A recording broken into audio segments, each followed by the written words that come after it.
Bonjour à vous, j'espère que vous allez bien. On se retrouve pour une nouvelle vidéo dans laquelle on va parler du bot, enfin d'un bot Discord que j'ai développé concernant des events de CTF, Capture the Flag, des challenges de sécurité informatique. Alors, vous pouvez le voir ici, ça c'est le bot que j'ai dev, il fait à peu près 1000 lignes. Alors on en enlève quelques-unes parce qu'il y a quelques commentaires, mais il fait environ 1000 lignes. Donc aujourd'hui, on va voir un petit peu en détail ce qu'il fait, pourquoi j'ai dev telle ou telle fonction. Alors on va passer sur chaque fonction les unes après les autres. Donc vous pouvez le voir, c'est du code Python pour un bot Discord. Euh, je vais essayer de rester assez succinct, même si je vais rentrer, on va dire, pas tout le temps forcément dans les détails exacts de ce que fait telle ou telle fonction, mais je vais vous montrer un peu comment le bot est setup, comment j'ai pensé à telle ou telle chose, à quoi il sert. Donc voilà. On peut voir déjà que j'ai trois fichiers. Le premier, c'est, on va dire, c'est ma to-do list. C'est là où je me suis donné les choses à faire au début. Donc on peut voir quand j'ai mis down à côté, ça veut dire que je l'ai fait, que je l'ai implémenté. On peut voir qu'ici, en fait, il reste juste à push le bot sur un VPS pour qu'il soit online tout le temps. Et je me suis mis aussi dans une version plus poussée du bot, quelque chose à faire en plus. Ok. Qu'est-ce que je me suis noté aussi? Je me suis noté ici la création des tables qui sont utilisées et ensuite une description détaillée de chaque table avec tous les champs et à peu près à quoi ils correspondent, comment, pourquoi je l'ai mis, ce genre de choses. Ça, c'est le premier document. Le deuxième fichier, c'est, on va dire, le code brut du bot. Alors, on peut voir que j'ai pas trop partitionné. J'aurais pu faire d'autres modules, d'autres fichiers, par exemple, qui contiennent certaines fonctions. Je l'ai pas fait. Pourquoi? Parce que je me suis dit que bah, ça me suffisait, je n'avais pas besoin de faire plus. Et le dernier fichier, c'est le fichier des requêtes SQL, donc tout ce qui concerne la base de données. J'ai utilisé une requête, enfin j'ai utilisé MySQL parce que je fais tourner le bot sous Linux, sous Ubuntu, et du coup, bon, c'était ce qui me correspondait le mieux. Voilà, j'aurais pu choisir une autre, mais j'ai pris ça par défaut. J'aurais pu prendre MariaDB ou SQLite ou autre. C'est un choix purement personnel, purement de préférence. Donc voilà, là on peut voir toutes les requêtes avec les tables qui sont utilisées. Alors celles qui sont en commentaire, ce sont des commandes, enfin des fonctions que j'avais développées, on va dire que j'avais mis par défaut au départ, mais que finalement ne sont jamais utilisées. Donc je les ai mis en commentaire. Peut-être qu'un jour, si jamais le bot vient être modifié, elles changeront ou elles seront utilisées, mais pour l'instant je les mets comme ça parce qu'elles ne sont pas utilisées. Alors, on va d'abord commencer. Je vais peut-être d'abord vous expliquer ce qu'est le bot, à quoi il correspond et pourquoi je l'ai fait. Alors, le bot, comme je l'ai dit, c'est un bot pour faire des events de CTF sur Discord. Qu'est-ce qu'un CTF? CTF, ça veut dire Capture the Flag. Et en fait, c'est juste une sorte de. Alors, c'est pas vraiment une compétition, mais ce sont des challenges dans lesquels on doit récupérer des flags. Un flag, qu'est-ce que c'est? C'est une preuve de compromission du système. C'est-à-dire que vous avez par exemple une machine Linux, vous devez la casser, vous devez devenir root dessus, donc c'est du hacking. Et une fois que vous êtes root dessus, vous avez un flag dans le répertoire root qui n'est accessible bah, que quand vous avez fini la machine, que quand vous êtes root, qui prouve que vous avez bien cassé la machine, que vous êtes bien arrivé en tant que root. Donc ça c'est un flag. Un capture the flag, le but c'est de récupérer tous les flags sur la machine pour montrer qu'on a bien réussi à la casser. Donc voilà, ça c'est le terme, on va dire, capture the flag. Maintenant, l'event, à quoi il sert? En fait, ce que je comptais faire, c'est que je fais des lives plus ou moins régulièrement sur Twitch, mais du coup, comme le bot est terminé, je pense que je vais reprendre beaucoup plus activement. Le but, c'est d'organiser des CTF en live avec vous, avec ceux qui veulent venir, pour qu'on puisse interagir tous ensemble sur un même CTF. C'est-à-dire que moi, par exemple, je vais lancer un CTF. Alors, il y a plusieurs sites qui existent, soit une retirée de hack de box, soit juste une machine vulnub classique. Je lance la machine vulnub. Vous pouvez la lancer aussi de votre côté. Je lance l'event au niveau du bot Discord, et c'est-à-dire que n'importe qui peut participer, balancer les flags au bot Discord. Donc on peut partager ensemble sur les différentes techniques à utiliser, on peut s'entraider, ce genre de choses. Et à la fin, il y a un petit classement au niveau de l'event pour indiquer qui a participé, qui a rentré les flags, qui est premier, machin. Alors, Évidemment, j'ai fait un classement pour que ce soit, on va dire, un peu plus gamifié, pour que ça incite les gens à venir dessus et à participer, mais c'est en aucun cas une compétition. Qu'on soit premier ou dernier, on n'en a rien à faire. Le plus important, c'est vraiment de s'entraider, de s'entraîner et d'apprendre des choses. Voilà. Donc ça, c'est le principe de base du bot, c'est créer, pouvoir partager, créer des événements avec la communauté pour qu'on puisse tous ensemble interagir et faire des choses ensemble et apprendre ensemble surtout. Donc ça, c'est le but du bot Discord.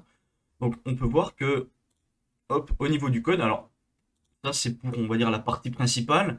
Je ne sais pas si je vais rentrer dans les détails tout de suite, mais vous comprendrez tout de suite avec, on va dire, un peu plus le code Discord. Donc on va passer ligne par ligne, alors peut-être pas ligne par ligne, mais au moins fonction par fonction pour vous expliquer ce qui est utilisé. Alors, ici d'abord on importe la librairie Discord. Pourquoi? Bah, tout simplement parce que sans ça on peut pas faire de bot Discord. Time, alors il faut que je fasse un CTRL F, mais je suis pas sûr que time soit utilisé quelque part en fait. Il y a 107 matchs. Si je fais un time point quelque chose, pas sûr qu'il soit utilisé en fait. Hein. Time. Alors là, je fais un peu du debug. J'aurais dû le faire avant, excusez-moi, mais je crois que time n'est pas utilisé, donc ça, je peux le retirer. Hop. J'avais dû le mettre pour faire des tests. Donc on a la librairie datetime permet de convertir des chaînes de caractères en objets de date. Ça, c'est notamment utilisé pour insérer dans la base de données. Import database, en fait, c'est juste ici. C'est la classe database que j'avais créée. Donc ça, c'est un truc custom pour pouvoir utiliser des bases de données. Import RE, c'est le module de regex au niveau de Python pour faire des regex. On peut voir ici que je l'utilise ici en mettant re.sub. Import random, ça c'est juste utilisé pour choisir une couleur aléatoire. Donc c'est pas très important.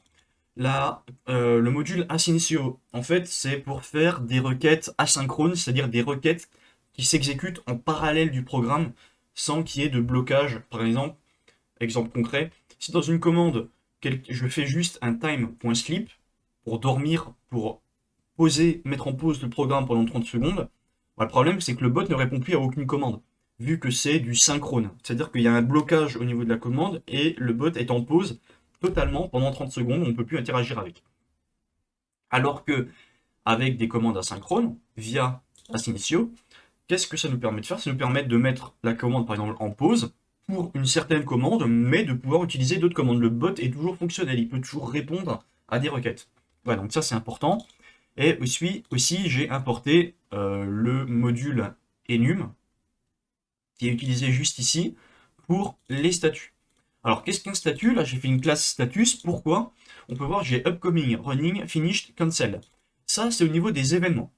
Un événement CTF, dans ma base de données et pour mon bot Discord, il peut être soit upcoming, c'est-à-dire qu'il n'a pas encore eu lieu, mais il est prévu, il va bientôt arriver. Donc là, il est upcoming, ça correspond à l'état 0. Soit running, c'est-à-dire qu'il est en cours actuellement, il est dans l'état 1. Soit il est terminé, du coup il est dans l'état 2. Ou alors il est annulé, on va dire, annulé, et il est dans l'état 3. Pourquoi j'ai utilisé ça? Parce que vous verrez plus tard dans le code qu'en fait, au lieu d'utiliser dans le code 0, 1, 2 et 3, et on peut se tromper, peut-être que le 1, en fait, je me souvenais plus que le 1 c'était running et pas finish, et du coup je me suis planté dans les trucs. Là, on va utiliser carrément des noms de variables qui sont beaucoup plus visuels, beaucoup plus lisibles, on peut moins se tromper, et ensuite le code va convertir ça en un entier. Voilà, ça c'est plus facile pour nous. Ensuite, on a une classe bot qui est notre classe principale qui qui hérite de la classe discord.client. Voilà, donc c'est la classe Discord de base pour créer un bot. On peut voir que cette classe bot, elle est utilisée tout à la fin dans le ici. Alors ici on a un if name est égal à main. Bah, c'est le main du programme, c'est-à-dire que quand on lance ce fichier là, c'est ça qui va être exécuté. Donc on dit qu'en fait la variable bot correspond à la classe bot. Donc on instancie notre classe bot. On verra après toutes les données qui sont instanciées dedans. Euh, alors ça, j'ai fait ça pour éviter, parce que je codais le bot en live, c'est pour éviter de montrer mon token, parce que le token c'est une information sensible, c'est ce qui permet d'exécuter le bot. Donc c'est une information privée qu'il faut absolument pas montrer, sinon n'importe qui peut se faire passer pour votre bot.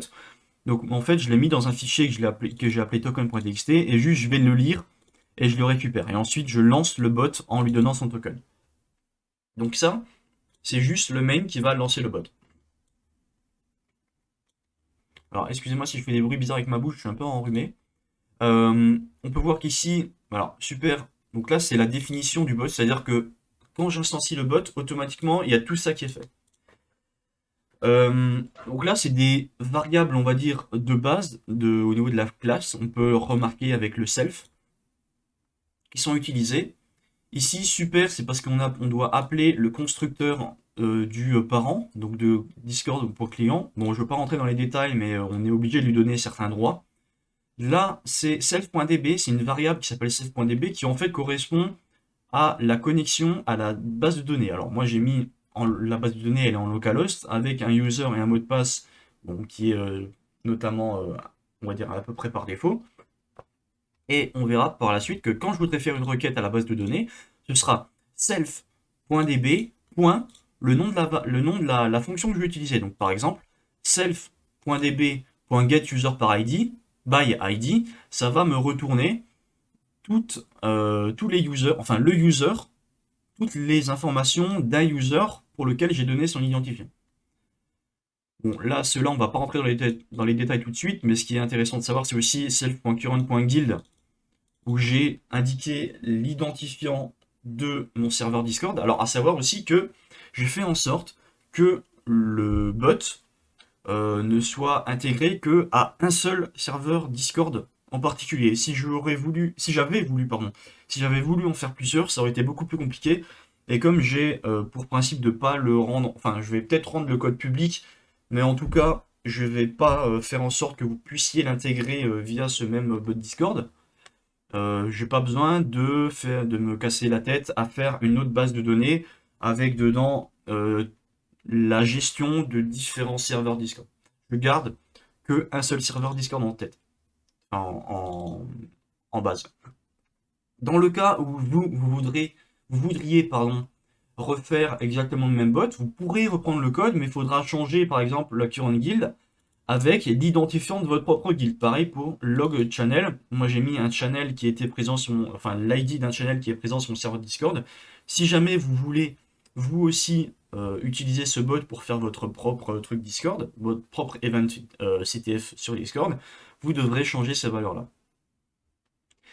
Là, c'est une fonction. Alors là, on peut voir qu'en fait, pourquoi on a ça, les fonctions où devant on a A5, ça veut dire asynchrone, c'est que c'est des fonctions qui ont besoin de s'exécuter de manière asynchrone, donc en non bloquant.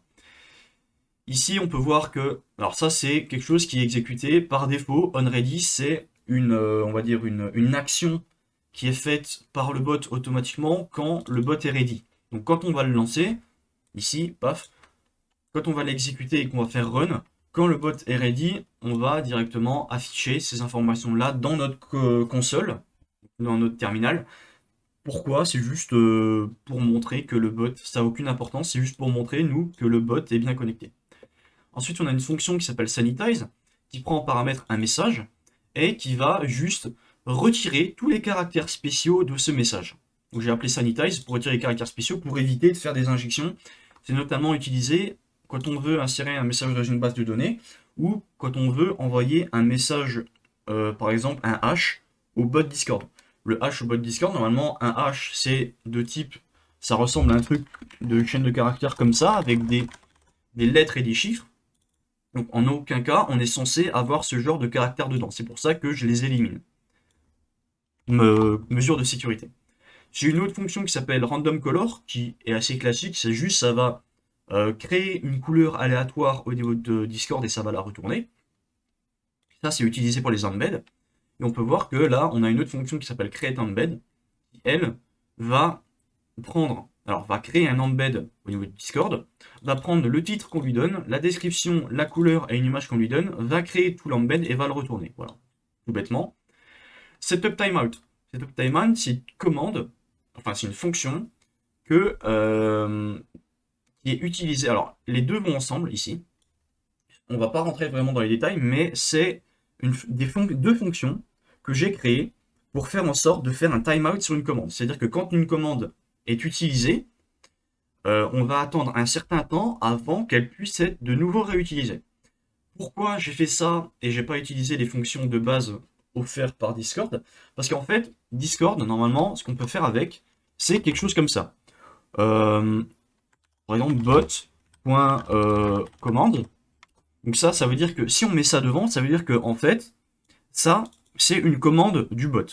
Et ensuite, on peut mettre un truc, alors je sais plus exactement, mais peut-être que c'est commande.timeout et dedans on met 15. Ça veut dire que en fait, cette commande aura un timeout de 15 secondes. Alors pourquoi j'ai pas fait ça et pourquoi j'ai fait un truc à la mano?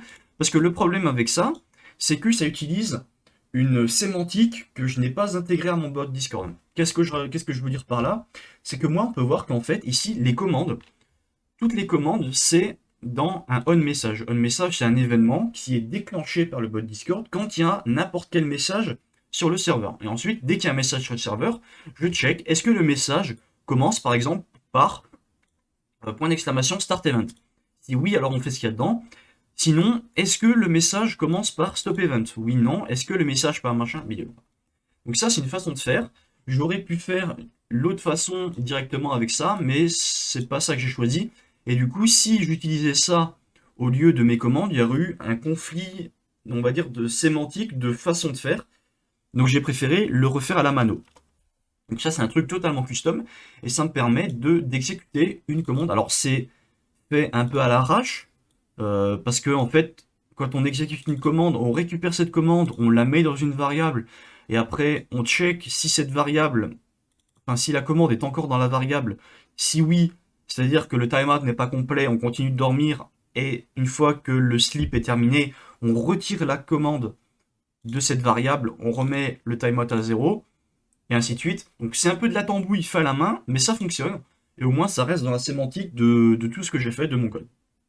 Donc ça, les deux, c'est pour mettre un timeout sur une commande.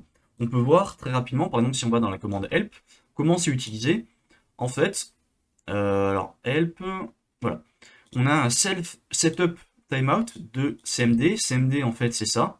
Donc on va setup le timeout sur cette commande là, et tout à la fin, on dit qu'on va run le timeout sur cette commande avec cette commande timeout duration. Qu'est-ce que c'est ça? En fait, c'est une variable par défaut que j'ai définie en haut qui correspond à 60, et en fait, c'est par défaut une commande à un timeout de 60 secondes. C'est-à-dire que quand on utilise une commande, il va falloir attendre 60 secondes pour la réutiliser.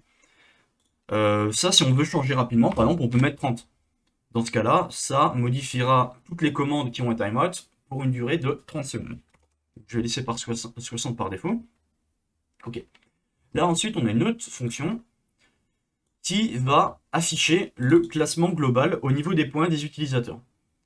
Alors, je pourrais vous montrer tout à la fin comment les commandes fonctionnent concrètement avec le board Discord. Pour l'instant, on s'attarde vraiment sur le code. Donc ici, on retrouve notre self.db, et en fait, ça veut dire qu'on va faire une requête dans la base de données. Donc on va faire un self.db.getAllUsersASC. Si on va voir dans notre base de données, donc dans la partie user, on a un getAllUsersASC. Qu'est-ce que ça fait? En fait, ça va récupérer tous les utilisateurs qui sont... Alors d'ailleurs, il faudrait que je modifie parce que c'est plus ASC, c'est DSDesc, mais bon, on s'en fout.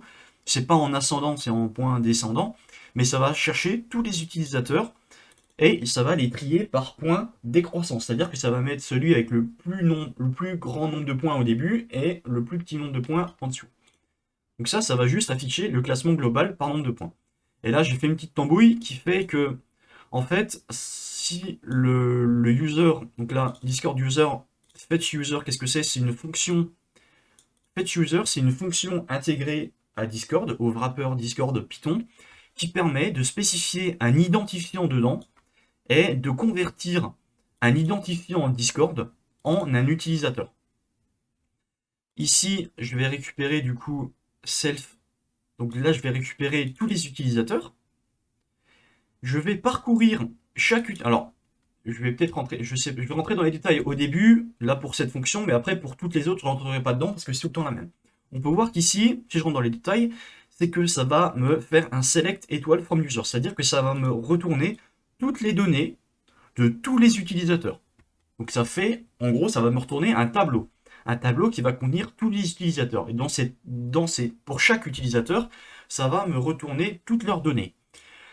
Là, je fais une boucle for. Donc là, en fait, user, c'est le tableau de tous les utilisateurs. Là, du coup, qu'est-ce que je vais faire? Je vais faire une boucle qui va boucler sur chaque utilisateur dans tous les utilisateurs. Donc là, pour chaque utilisateur, je dis que, en fait, l'utilisateur Discord, le user crochet 0, ça veut dire que j'accède au premier élément d'un utilisateur. Si on regarde notre workflow, on peut voir ici que, en fait, un utilisateur, il est défini par quoi? Il est défini par par un identifiant Discord et par son nombre de points. Ok? Donc il y a deux éléments. C'est-à-dire que ici, quand je fais user, le tableau d'user mais à l'indice 0, ça veut dire que j'accède au premier élément de mon utilisateur. Le premier élément, c'est Discord ID. Et le deuxième élément, c'est point. Donc ici, je récupère le Discord ID de chaque utilisateur. Avec le fetch user, je convertis l'ID de l'utilisateur en un utilisateur Discord, donc un objet Discord user, et je le mets à la variable Discord user. Ici, je fais juste un count pour, alors ça c'est vraiment pour faire joli, pour afficher, on va dire, les trois premiers. Les trois premiers, en fait, le premier, si jamais le mec est premier, je vais afficher une médaille d'or, sinon c'est une médaille d'argent, et sinon c'est une médaille de bronze. En fait, ça c'est juste du markdown sur Discord pour afficher une émoticône à la place. Enfin, une emote ou un emoji à la place. Et ensuite, qu'est-ce que je vais faire? Je vais mettre dans une description le numéro de la place de l'utilisateur, donc 1, 2, 3, 4 ou 5, 6, 7, peu importe, le nom de l'utilisateur, dont on aura converti l'identifiant, et son nombre de points. Et j'incrémente le count. Je retourne la description. La description, on verra après, en fait, c'est utilisé principalement pour les embeds. Donc ça, c'est uniquement pour afficher le classement global. Donc vous voyez que, en fait, même dans mes explications, c'est assez complexe parce qu'il y a toute une démarche de création, d'anticipation, de comment on va faire en sorte de créer notre bot pour que tout s'enchaîne les uns avec les autres. Et c'est vraiment ce qui est le plus compliqué et on va dire aussi le plus fascinant dans la programmation. C'est réussir à faire en sorte de tout imbriquer, de tout implémenter pour que tout coule, on va dire, parfaitement, qu'il n'y ait pas de souci et que tout s'emboîte bien les uns dans les autres. Si on continue au niveau des fonctions, on a le fameux compute first bloods. Qu'est-ce que c'est en fait? Alors là, ça commence à être vraiment, on va dire, un peu plus compliqué. Surtout, on verra. Alors, je compte aussi faire une autre vidéo pour vous parler de ChatGPT et des requêtes MySQL que j'ai réussi à faire avec ChatGPT. Parce que je ne vais pas vous mentir que sans l'aide et l'utilisation de ChatGPT, jamais j'aurais pu faire cette fonction-là, enfin ces deux fonctions-là. Quand vous verrez la tête de la requête SQL, ça va vous faire peur. Cette fonction, qu'est-ce qu'elle fait? Elle va calculer pour chaque événement la personne qui a réussi à faire le first blood de chaque flag. En CTF, un first blood, qu'est-ce que c'est en fait? Pour chaque flag, parce qu'il peut y avoir plusieurs flags au niveau d'un événement, pour chaque flag, la personne qui a réussi à répondre le plus rapidement avec le flag correct, on dit qu'elle a fait un first blood, c'est-à-dire qu'elle a été la première à donner le bon flag. Donc ça s'appelle un first blood. Et du coup, cette fonction, qu'est-ce qu'elle fait? Pour un event qu'on lui donne, un identifiant d'événement, pour un event qu'on lui donne, elle va nous renvoyer chaque utilisateur, enfin l'utilisateur qui a été le premier à répondre à chaque flag. Donc si on va voir, en fait c'est assez simple. S'il n'y a aucun first blood pour un événement, bah on dit qu'il n'y a personne qui a encore flagué l'événement. Sinon, encore une fois, là on peut voir que first blood, on fait un for dessus, donc ça va nous renvoyer en fait un tableau au niveau de la base de données. Et en fait, on va récupérer les user first blood. Là, on peut voir qu'on fait exactement la même fonction. Donc, on va convertir un identifiant d'un utilisateur en un objet Discord user. Là, on calcule le temps fait pour avoir pour avoir le first blood par rapport au début de l'event. Et ensuite, on va afficher les informations. Si on va un peu plus en détail sur get users first blood by event ID, alors, je sais plus où est-ce que c'est. Get user first blood. Non, ça c'est le nombre. Ça doit être dans soumission, j'imagine. Get user. Voilà, c'est celle-là, c'est cette fonction. Quand on voit. Alors là, on peut voir que tout au début, quand on était avec le get all users as, c'est une requête SQL de ce qu'il y a de plus basique. C'est un select étoile classique from une table et on a un petit order by pour classer, pour trier par rapport à une autre variable. Ici, c'est légèrement plus compliqué. Quand on voit la tête de la requête, regardez bien ça, paf, paf, paf, ça continue, ça continue, ça continue, voilà. Vous voyez un peu la tête de la requête. Je ne peux pas vous mentir que j'ai fait un peu de SQL en étant quand j'étais à la fac. C'était des trucs de base. Je n'ai clairement pas les compétences. Je n'ai pas peur de le dire. Je n'ai clairement pas les compétences pour faire une requête aussi complexe. Ou alors, ça m'aurait demandé de réapprendre le SQL et on va dire, de passer vraiment énormément de temps dessus pour essayer de faire quelque chose de fonctionnel. Là, allez, je vais pas mentir, en 10-15 minutes, grand max, à l'aide de ChatGPT, j'ai réussi à faire cette requête-là. Pour plus de détails sur comment j'ai... Pour plus de détails sur... comment ça s'appelle? Comment j'ai fait en sorte de réussir à faire cette fonction, enfin cette requête avec ChatGPT, il y aura une autre vidéo qui en parlera, où je vous montrerai vraiment toutes les conversations que j'ai eues avec lui pour arriver à ce résultat-là. Mais pour l'instant, on s'occupe, on dit que on prend par défaut que j'ai réussi à faire cette requête-là, qu'elle fonctionne et que ça me renvoie les first blood les utilisateurs qui ont first blood au niveau d'un événement. Je vois qu'on est déjà à presque 30 minutes de vidéo et j'ai fait que 100 lignes sur les 1000. Bon, ça risque d'être long, ne vous inquiétez pas, prenez de quoi manger et on continue. Ici, c'est un peu comme la première, sauf que ça ne va pas calculer tous les first blood d'un événement, ça va calculer les utilisateurs qui ont été les plus rapides à terminer l'event.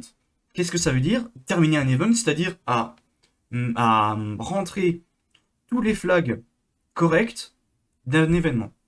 Donc là, encore une fois, j'ai utilisé une autre fonction. Alors on peut voir que c'est construit à peu près de la même manière. On a if len machin bidule, on a toujours notre Discord user avec le fetch user, on a toujours le temps qui est calculé par rapport au début de l'événement.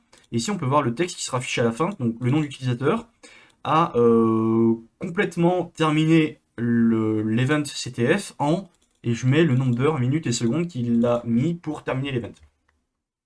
Ici, on peut voir que je fais encore un appel à une autre requête SQL qui est juste en dessous, get fastest user to complete event. Et encore une fois, on peut voir que c'est le même type de requête SQL qu'au-dessus, et c'est quelque chose qui est même beaucoup plus long, encore une fois, à l'aide de ChatGPT, mais on en parlera dans une autre vidéo. Alors on peut voir ici que je prends à chaque fois en paramètre l'event ID, à savoir aussi que je n'ai pas précisé au début, mais il ne peut y avoir qu'un seul event à la fois. J'ai fait le choix, c'est purement personnel, purement comment ça s'appelle, une démarche de programmation, de sémantique. J'ai voulu faire en sorte d'avoir la possibilité de ne faire qu'un seul event à la fois. Pourquoi? Premièrement, niveau simplicité, parce que vous en rendez peut-être pas compte, mais si vous allez voir les différentes VOD que j'ai fait sur ma chaîne de VOD, quand j'étais en live sur Twitch, la programmation était vraiment pas simple. Si en plus, alors n'était vraiment pas simple avec un seul événement à prendre en compte à la fois. Si je commençais à devoir gérer plusieurs événements à la fois, je vous indique pas, enfin je vous dis pas le bordel, le bazar que ça aurait été au niveau du code. Peut-être que dans euh, une version future, il y aura la possibilité de gérer plusieurs events à la fois. Mais dans ce cas-là, il faudrait que je revoie pas mal de bouts de code, voire même presque tout le code, vu que la plupart du code est basé sur un seul événement à la fois. Mais bref, donc ici on donne un événement, un ID de l'événement, donc soit l'événement qui a eu lieu, qui va avoir... Non, alors je crois que c'est que l'événement qui est terminé. Je crois que ça c'est calculé uniquement quand l'événement est terminé. Et on donne ici une limite. Limite en fait c'est pour afficher les X personnes qui ont été les plus rapides pour l'event. Je crois que par défaut c'est 3. à voir ensuite. Est-ce que... Je sais pas, c'est pas indiqué. Mais voilà. Donc ça, c'est la fonction qui permet de calculer et d'afficher les utilisateurs, donc les X utilisateurs qui ont été les plus rapides pour terminer l'événement. Alors, terminer l'événement, évidemment, il faut qu'ils aient juste au niveau des flags, hein. Parce que si les mecs mettent, par exemple, s'il y a 2 flags à mettre, que les mecs mettent 2 flags en totalité en 5 secondes, mais que les flags sont faux, on peut pas dire qu'ils aient terminé l'événement. Oui, ils ont terminé, mais ils n'ont pas eu juste. Du coup, ce ne sont pas les plus rapides à avoir réussi l'événement. Ici, c'est un peu pareil que au niveau du leaderboard, ici, donc le classement général, sauf qu'ici, c'est le classement pour un event particulier. Donc, encore une fois, on va récupérer, là je ne vais pas rentrer dans les détails, mais on peut voir encore une fois, on a une requête SQL, on récupère un tableau, on fait une boucle sur les users du tableau et on va récupérer certains points pour les afficher. Ok. Notify before, qu'est-ce que c'est? C'est une fonction qui permet d'envoyer un message dans un channel spécifique en pingant, en mentionnant un rôle spécifique. Qu'est-ce que c'est fait? Pourquoi c'est fait ça? Pourquoi j'ai créé cette fonction? Elle est créée en fait à chaque fois qu'il y a un event qui est créé, qui va commencer, qui est sur le point de terminer ou qui vient de se finir, j'envoie un message en mentionnant un rôle spécifique. Le rôle spécifique en question, c'est un rôle qui est créé quand un événement est planifié. Quand un événement est planifié, il y a un rôle par exemple qui porte le nom de l'événement qui est créé et les gens qui veulent être notifiés par rapport à cet événement, ils peuvent cliquer sur une émoticône, un emoji juste en dessous du message de l'événement pour être notifié par la suite. Ça va automatiquement leur ajouter le rôle et ensuite, toutes les autres fois où la fonction notify before sera appelée, ça va tag ceux qui ont le rôle. Voilà, tout simplement. Alors, elle prend en paramètre une date, un channel, minutes before, embed role ID. Alors role ID, c'est le rôle à tag. Embed, bah, c'est l'embed dans lequel le message va être envoyé. Minutes before, c'est que ça va être exécuté. Quand on va appeler cette fonction, on va passer minutes before. Et si par exemple je mets 15 ici, ça veut dire que cette fonction sera exécutée 15 minutes avant un certain événement. Ici, on a le channel dans lequel le message doit être envoyé. Et ici, on a date. Alors, je ne sais plus à quoi... oui. Ok, donc là, en fait, j'ai bien fait de mettre des commentaires. Aussi, chose extrêmement importante, quand vous programmez, ça vous rendra service pour vous et même les gens qui vont regarder votre code. Mettez absolument plein de commentaires partout. Pourquoi? Parce que quand vous allez... Alors là, vous ne trouvez peut-être pas l'utilité, parce que là, le bot, je peux vous l'expliquer, parce que je l'ai dev, on va dire, il y a de ça quelques jours, quelques semaines. Mais si je reprends ce code dans 6 mois, 1 an ou plus, jamais de la vie, je saurai ce que font toutes les fonctions. Parce que quand on reprend un code plus tard, on ne sait plus forcément pourquoi on a pensé à telle ou telle chose, pourquoi on a créé cette fonction, à quoi elle sert, comment elle est exécutée, quels sont les appels qui sont derrière au niveau des différents fichiers, tout ça.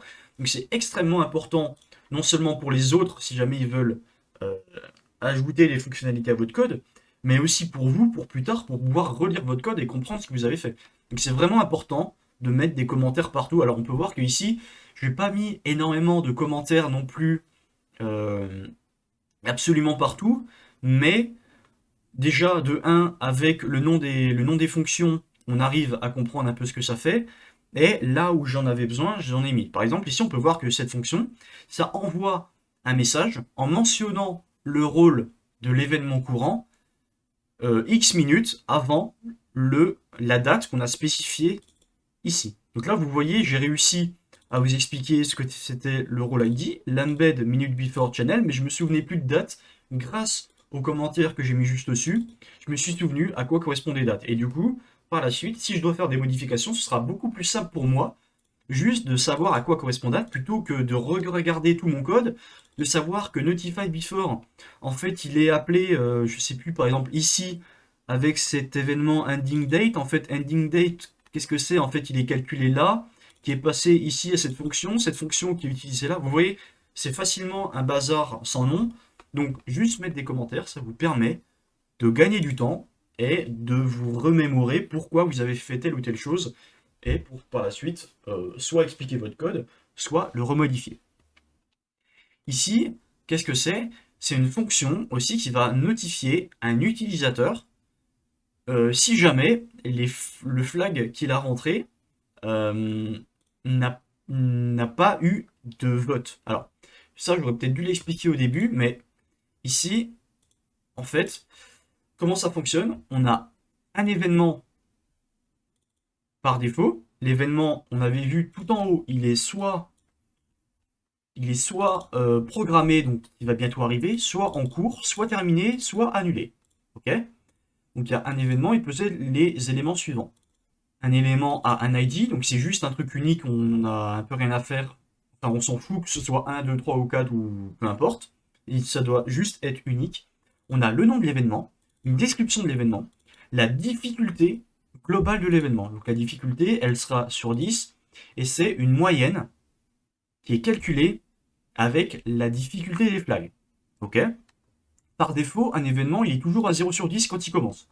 Donc, il n'y a aucun point rajouté au flag. Et en fait, plus la difficulté de l'événement va monter, donc ça, c'est les utilisateurs à la fin qui vont donner une note. Plus la difficulté de l'événement est grande, plus les flags vont valoir 2 points. Donc, c'est-à-dire que si un événement est plus compliqué, forcément, les flags valent plus de points, c'est logique. Donc là, j'ai fait un petit calcul, en fait, il y a 3 points ajoutés pour chaque niveau de difficulté supplémentaire. C'est-à-dire que par défaut, 0 sur 10, un flag va... Alors, je crois que j'ai mis arbitrairement, un flag vaut 10 points. Voilà. Par défaut, un flag vaut 10 points. Quand c'est 0 sur 10, un flag vaut 10 points. Pour chaque niveau supplémentaire, on rajoute 3 points. C'est-à-dire que si la difficulté globale de l'event est de 1 sur 10, le flag, il va plus valoir 10 points, mais il va valoir 10 plus 1 fois 3, 13. Donc, le flag va valoir 13 points, et ainsi de suite. Donc, c'est-à-dire que si la difficulté du CTF au maximum est de 10 sur 10, un flag va valoir 40 points. Aussi, j'ai fait le choix, niveau facile, pour que ce soit beaucoup plus simple à programmer, que tous les flags d'un événement aient la même difficulté, le même nombre de points rapportés. C'est-à-dire que si un flag est un flag user ou un flag root, ils rapporteront le même nombre de points. C'est uniquement au niveau de la difficulté globale que c'est modifié. J'aurais pu faire en sorte que, par exemple, un flag d'un utilisateur rapporte moins de points ou plus de points qu'un flag root. Ça, c'est, encore une fois, au niveau de la programmation, j'ai fait le choix personnel de faire en sorte que tous les flags valent le même point. Alors, c'est beaucoup moins réaliste, parce que dans la réalité, c'est pas toujours le cas, mais, encore une fois, au niveau de la programmation, c'était beaucoup plus simple que je fasse comme ça. Ensuite, l'événement, il y a aussi un lien qui pointe vers le challenge en question.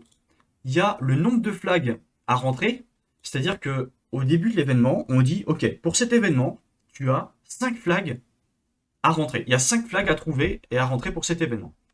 Il y a une date de début, une date de fin et évidemment l'état de l'event. On avait vu, donc c'est le status, hein, c'est la même chose. L'état de 0 correspond à upcoming, un running, machin bidule. OK.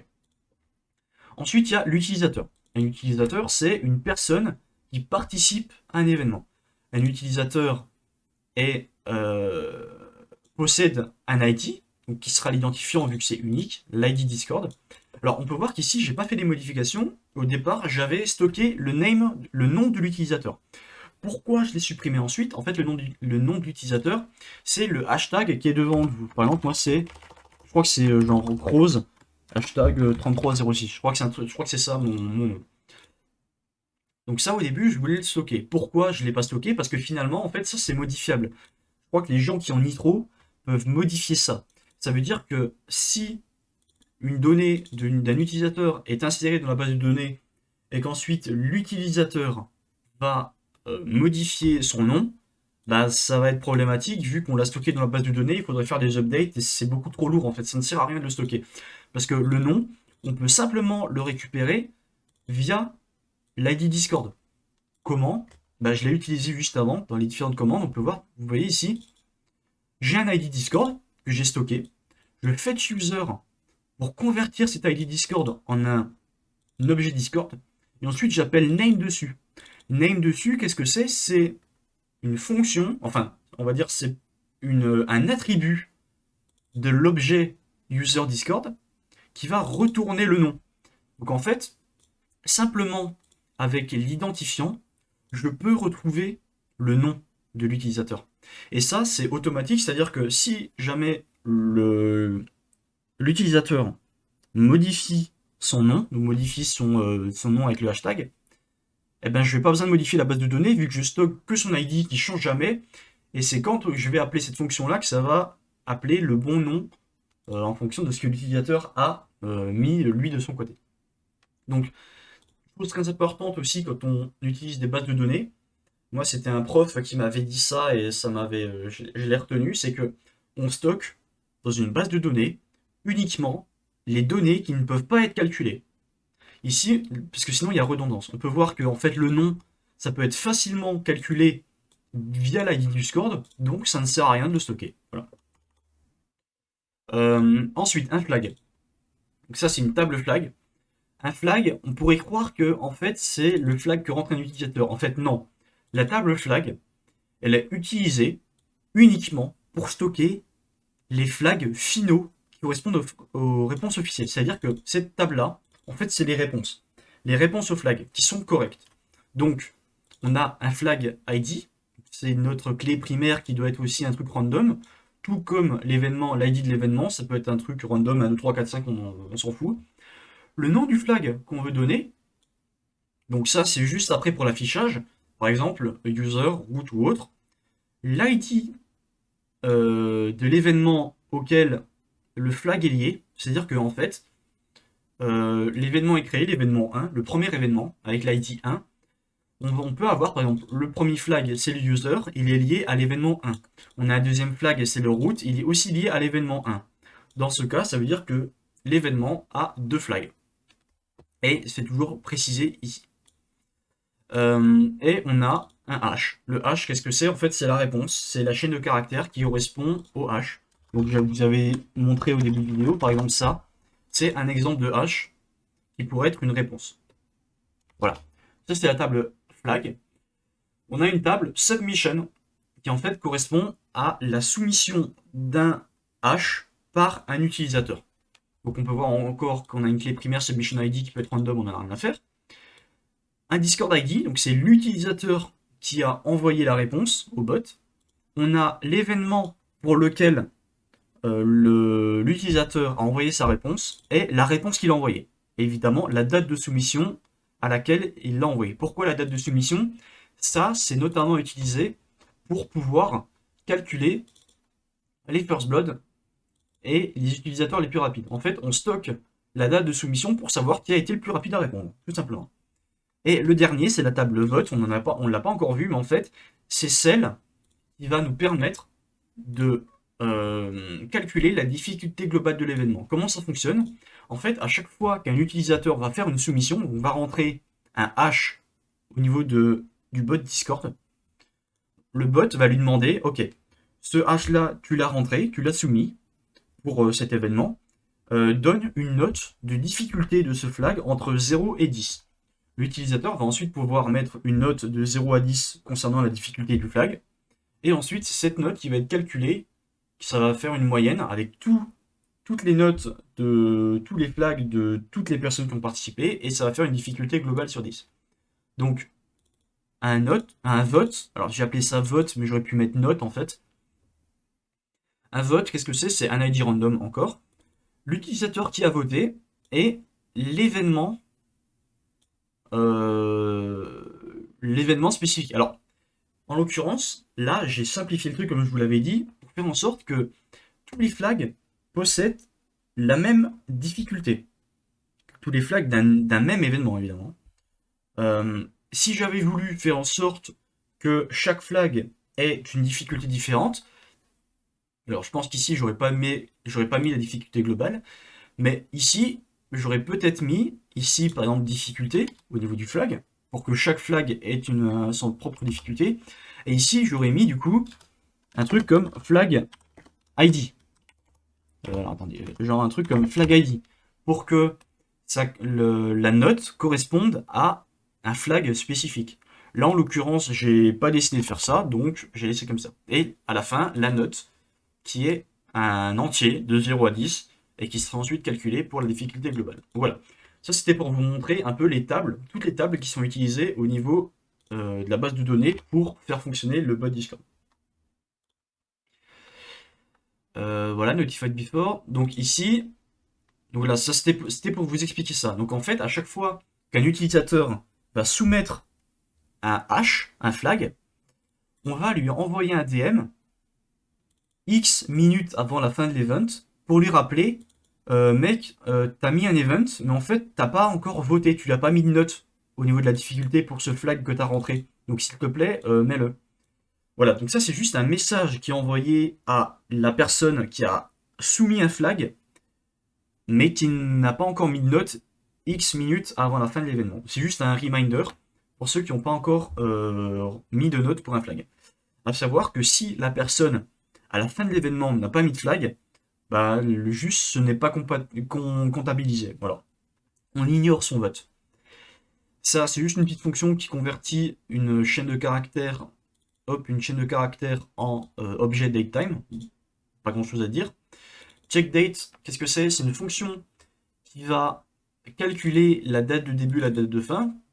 Par exemple, si la date de début d'un événement est inférieure à maintenant, quand je crée un événement, c'est-à-dire que j'essaie de créer un événement dans le passé. C'est pas possible, donc je renvoie faux. Si je dis que la date de fin de l'événement est aussi dans le passé, ça me renvoie également faux. Si je dis que la date de fin est avant la date de début, c'est-à-dire que l'event termine avant qu'il commence, ça n'a aucun sens, donc je renvoie faux aussi. Sinon, je renvoie vrai. Voilà, donc ça c'est juste pour moi, quand je crée un événement, pour vérifier que ce que j'ai rentré est bien correct.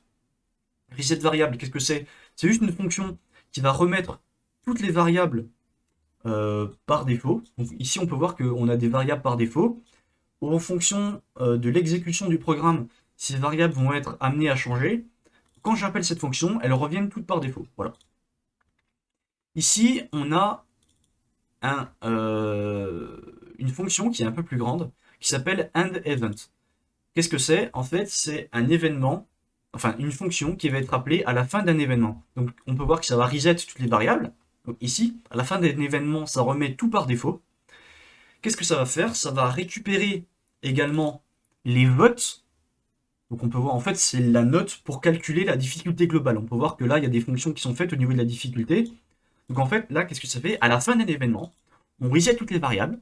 On va récupérer toutes les notes que tous les utilisateurs ont mis au niveau d'un événement spécifique, donc en l'occurrence l'événement qui vient de se terminer, et on va calculer la difficulté et on va la mettre à jour dans la base de données. Ensuite, qu'est-ce qu'on fait?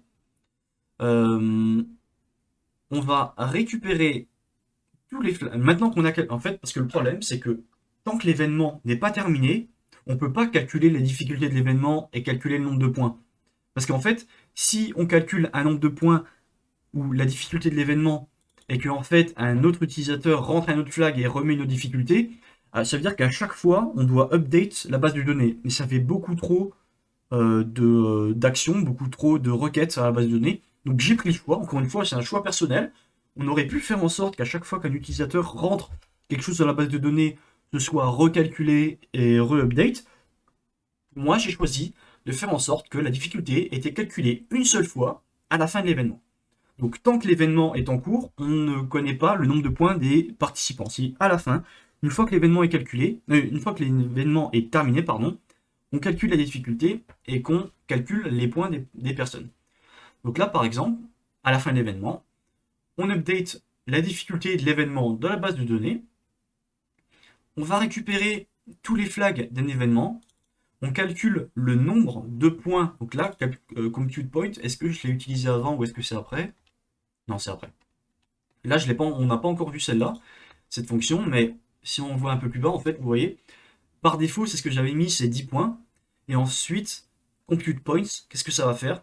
Ça va récupérer la difficulté d'un événement et ça va calculer. C'est ce que en fait, ici, c'est ce que j'ai mis exactement ici. Vous voyez? C'est que par défaut, on a un flag, c'est égal à 10 points. C'est ce que j'ai mis là. Par défaut, un flag, c'est égal à 10 points.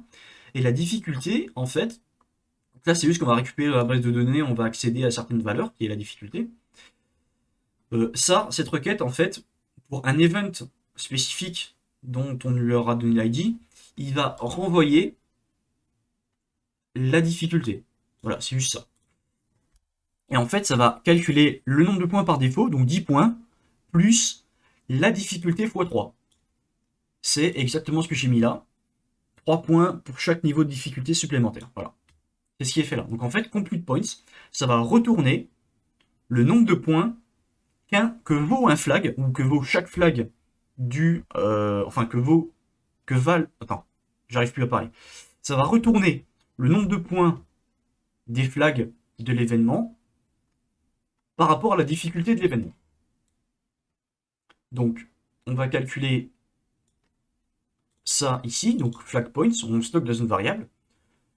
On va récupérer tous les flags de l'événement, et pour chaque flag de l'événement, on va assigner le nombre de points par rapport au flag. Assign points, on peut voir que c'est une autre fonction qui est juste en dessous de compute points.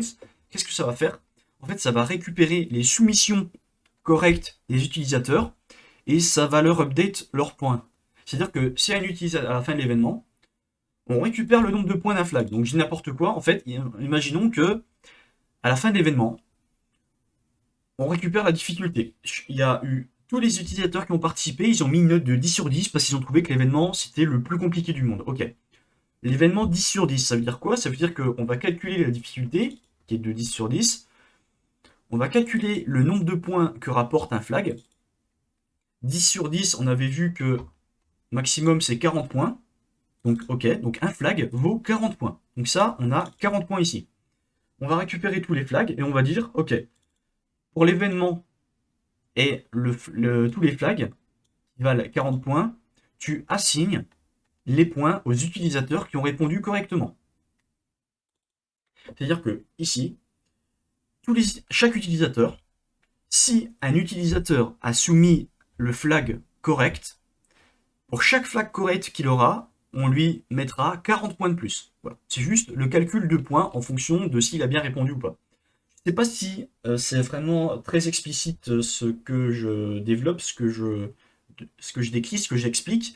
J'essaie de faire le mieux possible, mais quand on a quelque chose, alors je ne vais pas vous mentir, c'est pas non plus le code le plus compliqué à comprendre, le plus compliqué à faire, mais expliquer un peu ma pensée derrière, je pense que c'est vraiment intéressant, mais c'est pas non plus le plus simple pour expliquer. Voilà. J'espère en tout cas que vous avez compris le principe. Ici, on a une autre fonction qui s'appelle periodic date check. Je crois que c'est la fonction d'ailleurs la plus grande. On peut voir qu'elle fait, presque 100 lignes. Elle en fait genre 80. Qu'est-ce qu'elle fait? En fait, c'est un while true. On peut voir que dedans, je crois qu'on fait un sleep. Je suis pas sûr. Ouais, à la fin, on fait un sleep. En fait, cette fonction, elle va tourner, elle va tout le temps tourner toutes les 5 secondes. Et qu'est-ce qu'elle va faire? En fait, elle va regarder si un événement est commencé, terminé ou va bientôt commencer. Et elle va faire des fonctions par rapport à la date. En fait, on va pas rentrer trop dans les détails parce qu'elle est assez complexe. Vous voyez, il y a pas mal de choses. Mais en fait, là, je récupère la date actuelle. Je récupère l'événement actuel. Donc l'événement soit qui va commencer, soit qui a déjà commencé, soit qui est déjà terminé. Et en fait, en fonction de, par exemple, là, si la date de l'événement est inférieure à maintenant, c'est-à-dire que l'événement est terminé. Si l'événement est terminé, alors j'envoie un message en disant ok les mecs, l'événement est terminé. J'envoie un message par exemple en mentionnant le rôle de l'événement, la notification. Je dis ok les mecs, l'événement est terminé. Et ensuite j'appelle la fonction endEvent. On a vu la fonction endEvent, c'est celle juste avant. Celle qui permet de calculer les points et de mettre les points au niveau des personnes. Donc là on peut voir qu'en fait, toutes les 5 secondes, je regarde si l'événement est terminé. Si l'événement est terminé, alors je calcule les points. Je remets par défaut toutes les variables et je calcule l'événement. L'événement est terminé. Si l'événement est encore en train de run, alors Donc là, c'est ici que je check. If le statut de l'événement est encore en train de running, là on avait vu si le statut de l'événement est terminé. Si l'événement est encore en train de tourner, alors qu'est-ce que je fais? Alors là, en l'occurrence, c'est ce if là-dedans, c'est que l'événement vient de commencer. Donc là, j'envoie un message comme quoi l'événement vient de commencer. Sinon, ici, j'envoie un message comme quoi l'événement se termine dans 15 minutes. Et à la fin, si l'événement n'a pas encore commencé, j'envoie un message que l'événement commence dans 15 minutes. Alors, en l'occurrence, 15 minutes, qu'est-ce que c'est? C'est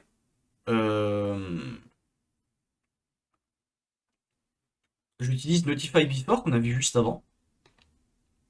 Notify Before, qui dit qu'en fait, X minutes avant le début de la date, j'envoie un message. Là, on peut voir que du coup, 15 minutes avant le début de l'événement, j'envoie ce message-là, start in 15 minutes. Là, 15 minutes avant la fin de l'événement, j'envoie un message en DM en disant mec, t'as pas rempli le note des flags si jamais le mec n'a pas voté. Ici, par exemple, j'envoie un message 15 minutes avant la fin de l'événement pour dire mec, l'événement, attention, dépêche-toi de rentrer tous tes flags, il termine dans 15 minutes, ainsi de suite. On peut voir que là, du coup, encore une fois, si je prends l'exemple, alors là, apparemment, je le fais pas, il starting right now, parce que j'ai pas besoin d'envoyer de message X minutes avant, je dois envoyer un message au moment même où ça commence. Donc voilà, ça c'est une fonction un peu plus complexe, mais en vrai, je pense que c'est celle où j'ai mis le plus de temps et de mal à développer. C'est la fonction qui check toutes les 5 secondes l'état d'un événement par rapport à la date de début, la date de fin. Et ça fait des fonctions, ça appelle certaines actions en fonction de son statut. Si c'est terminé, si c'est pas encore terminé, ou si c'est même pas encore commencé. Ici, on a Create Event Role, simple, basique, j'ai envie de dire. Juste, on donne un nom de rôle, et ça va créer, au niveau de Discord, l'événement. Donc on peut voir que là, en fait, le rôle qu'on crée, c'est le nom de l'événement et la notification. Voilà, tout simplement. Ensuite, on appelle Create Role. Compute Points, on l'a vu juste avant, ça permet de calculer le nombre de points par rapport à la difficulté globale de l'événement. Le Sign Point, ça permet de mettre à jour le nombre de points d'un utilisateur pour les utilisateurs qui ont les bons flags par rapport au nombre de points de la difficulté de l'event. Et là, on rentre dans toute la partie on message. On message, qu'est-ce que c'est? C'est les commandes en fait, les commandes d'utilisateurs. On peut voir qu'il y en a quelques-unes, mais en vrai, ça va aller assez vite. Là, je pense qu'on a fait la plus grosse partie du code. C'était vraiment les trucs de base. Alors, qu'est-ce qu'on a? Alors ça, c'est un truc par défaut pour éviter que le bot se réponde à lui-même et se fasse une boucle infinie. C'est un truc de base. Ici, je teste if message.channel.type est égal à discord.channelTypePrivate. Donc ça, c'est trigger si jamais un message est envoyé au bot. Là, quand on envoie un message privé au bot, ok. Donc quand on envoie un message privé au bot, si le message qui est envoyé au bot commence par .submit, alors on rentre dans le if. Ensuite, on vérifie que la commande possède bien deux arguments. Donc par exemple, si on rentre juste submit comme ça, ça va pas fonctionner parce qu'il n'y a pas deux arguments. Si on rentre quelque chose comme ça va fonctionner.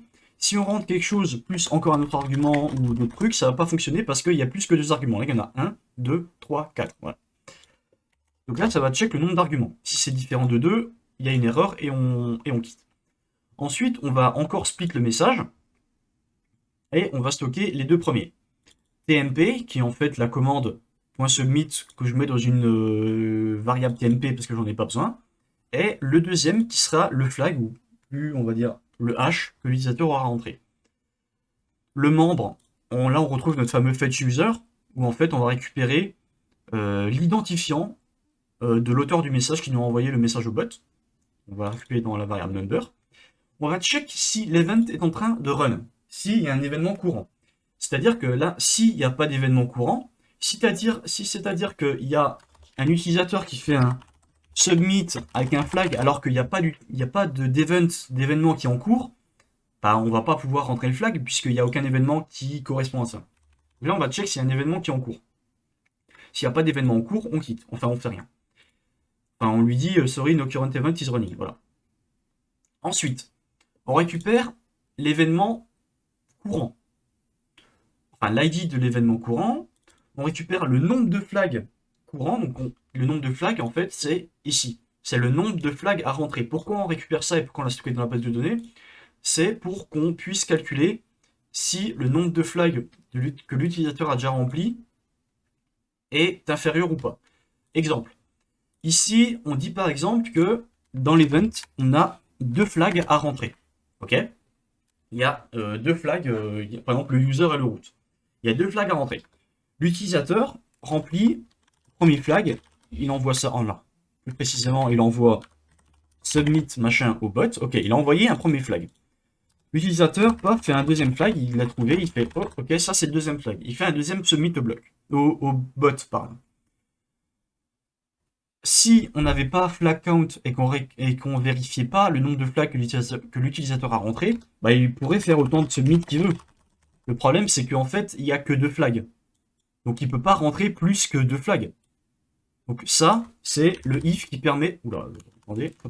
Ça, c'est le if qui permet de vérifier, là, que l'utilisateur n'a pas rentré plus de flags que ce qui est prévu pour l'événement.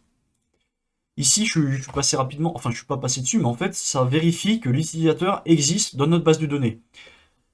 Si l'utilisateur ici n'existe pas encore dans notre base de données, c'est-à-dire qu'il n'a pas encore participé à aucun événement, bah alors juste on va l'ajouter dedans avec un nombre de points par défaut de 0. Voilà, ça c'est le truc par défaut. Si l'utilisateur n'est pas arrivé au bout de tous ses essais, alors à préciser aussi que j'ai fait en sorte que quand un mec fait un submit avec un flag, il peut plus modifier le flag qui vient de rentrer et il peut plus le supprimer. C'est-à-dire qu'une fois qu'il fait un submit machin, il peut pas revenir en arrière. Donc il faut faire très attention, si jamais une personne submit un flag, de bien vérifier que c'est bien ce qu'il voulait mettre, qu'il n'y ait pas d'erreur de frappe ni quoi que ce soit. Il récupère la date de soumission d'un flag, donc qui est la date actuelle qui est trigger, et j'insère une nouvelle soumission au niveau de la base de données. Donc dedans, on peut voir que soumission, qu'est-ce que c'était? C'était submission ID, donc ça c'est généré aléatoirement, on n'a pas besoin de le mettre. L'identifiant Discord de l'utilisateur qui a entré le flag, l'événement associé, le hash et la date de soumission. On peut voir que c'est bien respecté. On a l'utilisateur qui a rentré le flag, l'ID de l'identifiant de l'événement courant, le flag que l'utilisateur a rentré et la date de soumission. Alors pourquoi je mets un sanitize dessus? On rappelle, sanitize, c'est pour retirer tous les caractères un peu suspects qui sont pas censés être dans un flag. On rappelle qu'un flag, c'est censé être la plupart du temps un hash. Un hash, qu'est-ce que c'est? Alors, je crois que principalement, je sais plus, c'est du MD5 ou du SHA-1 ou quoi qui est utilisé pour les CTF, mais c'est quelque chose de lettres et de chiffres. C'est-à-dire qu'un hash est censé ressembler à ça. Il ne doit pas y avoir de caractères spéciaux, genre des trucs comme ça, des trucs bizarres. Des trucs comme ça, normalement, c'est pas censé être dans des hashes. Donc, qu'est-ce que je fais? Pour éviter qu'il y ait des injections, pour éviter qu'il y ait des injections dans la base SQL et qu'il y ait des problèmes de vulnérabilité, des trucs comme ça, je sanitize, je retire tous les caractères spéciaux du flag que l'utilisateur rentre. Donc ça, si c'est bon, ensuite j'envoie votre soumission a bien été transmise. Et je demande à l'utilisateur de noter la difficulté de ce flag, de 0 à 10. Et ensuite, qu'est-ce que c'est ça? C'est juste que ça va ajouter une réaction 0, 1, 2, 3, 4, 5 jusqu'à 10 en dessous de ce message-là pour que l'utilisateur a juste à cliquer dessus. On peut voir que add reaction, en fait, quand l'utilisateur va cliquer sur un de ces boutons-là, qu'est-ce que ça va faire? Ça va appeler une autre réaction, enfin un autre événement, ici de Discord. Donc ça, c'est une fonction qui est intégrée à Discord, qui est trigger quand une réaction est ajoutée à un message. Donc dès que je clique, par exemple, si je clique sur le 0, là, paf, en dessous du message qui est affiché, ça va rentrer dans cette fonction. Là, pareil, il y a des if pour pas trigger, machin, quand le bot met des emojis à son propre message, sinon ça rentre aussi dedans. Et qu'est-ce qu'on va faire? En fait, on va récupérer, alors je ne vais pas vraiment rentrer dans les détails, mais on va récupérer ce sur quoi le user a cliqué, et ça va ajouter la note à la difficulté globale dans l'événement. Voilà, très, très brièvement ce que ça va faire. Ici, on a la même. Alors attendez. Ah oui, ça c'est la réaction qui est retirée du message. Alors le if là-dedans, qu'est-ce que c'est? C'est pour faire en sorte de notifier l'utilisateur au niveau des événements. On avait vu que tout en haut, là en fait, le event is now over, ça va envoyer un message en taguant l'identifiant, enfin en taguant un rôle spécifique. Le rôle, c'est celui qui a été créé au début de l'événement pour faire la notification. Donc en fait, là, quand un utilisateur clique sur l'emoji, donc là en l'occurrence c'est cet emoji-là du message de l'événement, ça lui ajoute le rôle pour qu'il soit notifié par la suite. Et s'il reclique sur le même, alors ça lui enlève le rôle. Voilà, ça c'est juste les deux fonctions, ce qu'elles font. Et là on peut voir que ici le rôle, l'ajout d'un rôle, l'ajout d'une note par rapport à un flag est uniquement dans onRow reaction add. C'est-à-dire qu'une fois que l'utilisateur, encore une fois, a voté pour un flag, pour la note d'un flag, il ne peut pas revenir en arrière. Il ne peut pas recliquer, par exemple, s'il avait mis 0 en note, il ne peut pas recliquer sur le 0 pour modifier sa note pour l'annuler. C'est pris en compte une fois, et s'il la retire, il ne se passe rien. Pareil, s'il appuie une fois sur 0, on retire, on va dire, le message qui correspond à la note au niveau de la variable qu'on avait fixée en haut. Et du coup, c'est-à-dire que si l'utilisateur clique sur 0 et qu'après il clique sur 1, 2, 3 et tout ce qu'il veut, en fait, ce sera uniquement la première note sur laquelle il a cliqué qui sera pris en compte. Donc voilà, ça c'est vraiment le submit au niveau d'un utilisateur. Si on rentre un autre message à l'utilisateur, c'est pas trigger. Par exemple, si on rentre un point d'exclamation help directement au niveau de l'utilisateur dans un message privé, ça fonctionnera pas. Ce qui rentrera dans le premier if, mais là, après, dans le if, il testera if message content start with submit, c'est pas le cas, il rentre pas dedans, et ensuite on quitte direct. Ok. Donc ça, c'était le message privé au bot. Après, on a la commande help, on lance ça, truc très simple, juste affichage de toutes les commandes. Voilà, avec ce qu'elles font, un exemple d'exécution. Donc par exemple, là on peut voir que point d'exclamation submit, par exemple, submit, voilà, ça c'est un exemple de ce qu'on pourrait rentrer au bot pour soumettre un hash pour un événement en cours. Voilà, donc ça classique, on peut voir toujours qu'on a le await setup timeout avec la CMD et qu'à la fin on a le run timeout. Donc ça veut dire que la commande peut être exécutée qu'une seule fois tous les X secondes. Par défaut, je rappelle, c'est 60 secondes que j'avais spécifié. Là, qu'est-ce qu'on a? Alors, je ne vais pas vraiment rentrer dans les détails parce que ça, c'est pas le plus intéressant, mais en fait, ça, c'est une commande. On peut voir message author ID est égal à quelque chose, un ID. En fait, ça, c'est mon ID de mon utilisateur Discord personnel, Croze. Pourquoi j'ai mis ça? Parce qu'en fait, ça, c'est des commandes, on va dire, d'admin, des commandes pour créer des événements, pour stopper un événement, pour annuler un événement, pour ajouter un nouveau flag, et pour mettre à jour un flag. Tout cela ne doivent pas être utilisables par des utilisateurs. C'est-à-dire que n'importe qui, sinon, pourrait créer un événement, n'importe qui pourrait en stopper un en plein milieu, n'importe qui pourrait ajouter des flags n'importe comment. Donc ça, c'est, je mets le end message author ID est égal à machin uniquement pour que ce soit trigger par moi-même. Il n'y ait que moi qui puisse faire ça. Là, bon, je ne vais pas vraiment rentrer dans les détails, mais ça, moi, ça me permet de créer un événement. Voilà, ça va créer un événement, ça va l'ajouter dans la base de données. Ça, c'est moi pour stopper un événement. Donc, si je veux stopper, alors par défaut, un événement se stoppe une fois que ça arrive à la fin de l'événement. Donc là, quand je crée un événement, start event, je dois spécifier une date de début, une date de fin. Et si je ne touche à rien, l'événement commence automatiquement à la date de début et se termine automatiquement à la date de fin. J'ai rajouté cette commande si jamais j'ai envie de stopper un événement avant la date de fin. Je peux faire le point d'exclamation stop event. Ça va stopper l'événement qui est actuellement en cours. Et on peut voir que ça va appeler les fonctions par défaut. Donc là, le end event, on peut voir, si vous vous rappelez juste avant, le end event, c'était la fonction qui permettait de reset les variables, de calculer le nombre de points, la difficulté, et d'assigner les points aux utilisateurs, qui est également utilisé automatiquement dans cette variable, dans cette fonction périodique checkDate. Hop, quand un event est terminé, ça appelle aussi automatiquement cette fonction. Donc là, c'est si moi je veux terminer un événement avant avant la date de fin, j'utilise cette commande-là et ça va le terminer automatiquement.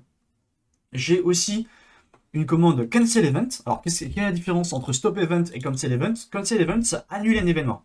C'est-à-dire que avec stop event, si l'événement est en cours, ça va le stopper et ça va calculer les points.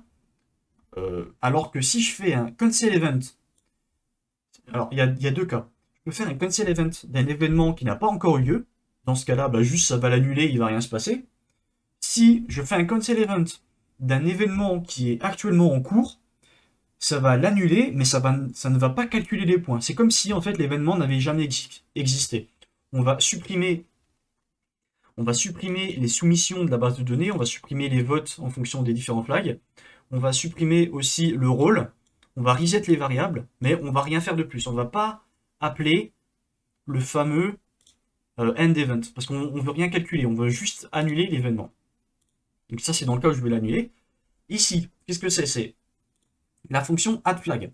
addFlag, qu'est-ce que c'est? C'est une fonction qui va me permettre d'ajouter les flags qui sont corrects. On avait vu au début que ici, la table flag, c'est les flags qui sont corrects, les flags finaux qui correspondent aux réponses officielles. Ça, c'est moi qui dois les ajouter. Pourquoi? Parce que si c'est d'autres personnes qui les ajoutent, ils peuvent mettre des flags qui sont pas les vrais flags et du coup les points seront cassés et ça ferait n'importe quoi. Donc le addFlag, je peux l'ajouter soit pendant l'événement, parce que si je l'avais pas expliqué, je l'avais dit au début de la vidéo, mais les événements seront faits directement en live sur Twitch. C'est-à-dire que moi je ferai la box en live sur Twitch et je jouerai aussi le jeu. C'est-à-dire que je ne connais pas les flags à l'avance, je vais faire la box en même temps que je joue. Donc addFlag, je l'utiliserai, moi, quand j'aurai trouvé un flag et qu'il est correct. Alors évidemment, ça je ne vous montrerai pas en live, je changerai mon écran, parce que si vous voyez le flag que je rentre, après je le fais en live, donc ça n'a pas trop d'importance. Bon, enfin bref, ça doit être utilisable que par moi, sinon n'importe qui peut ajouter un flag. Donc ça, c'est les flags corrects. Soit je peux l'ajouter en milieu d'événement, soit je peux l'ajouter à la fin de l'événement. Et ensuite, les flags seront calculés, on peut voir là, le compute points, seront calculés en fonction du flag que j'aurai rentré. Je ne sais pas si c'est très clair, mais c'est assez compliqué d'expliquer.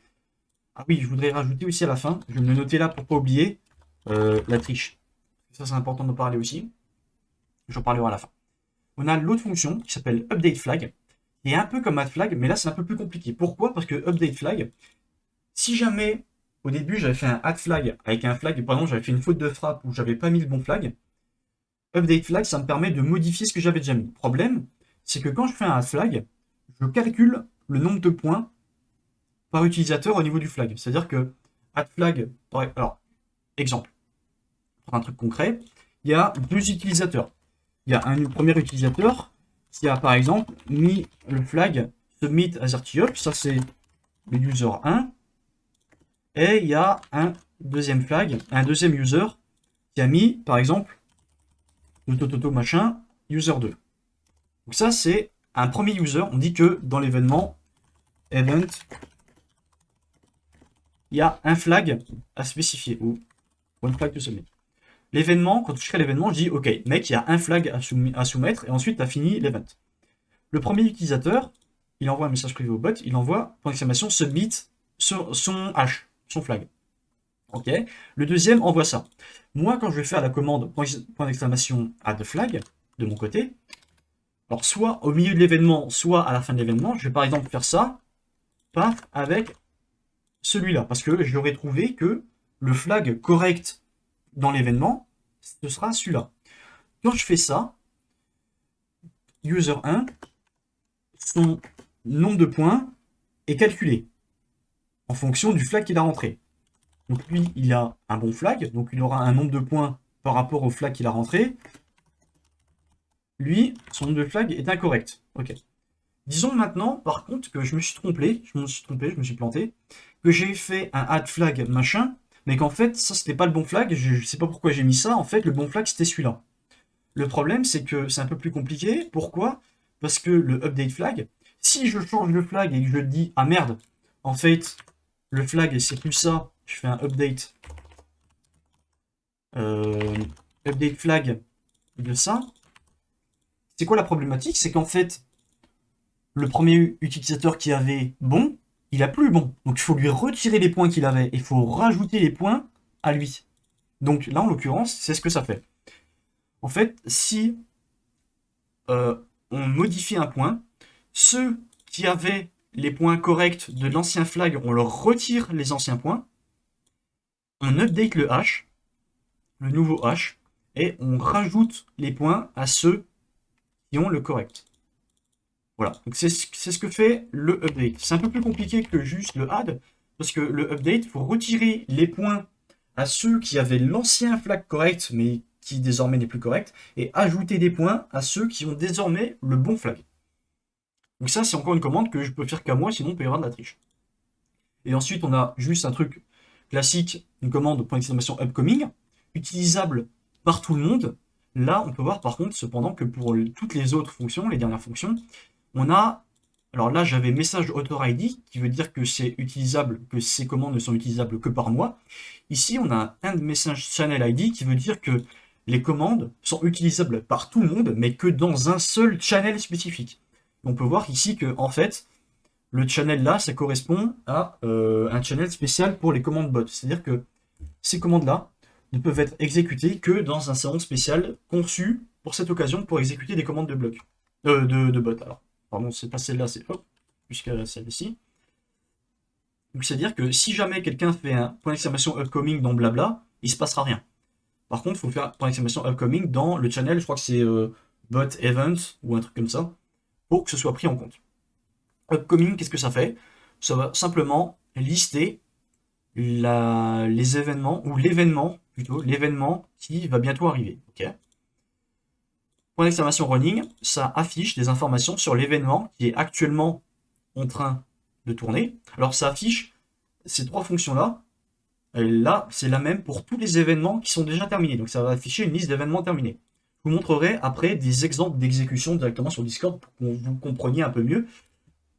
Ici, ces trois commandes-là, ça n'affiche que des informations partielles.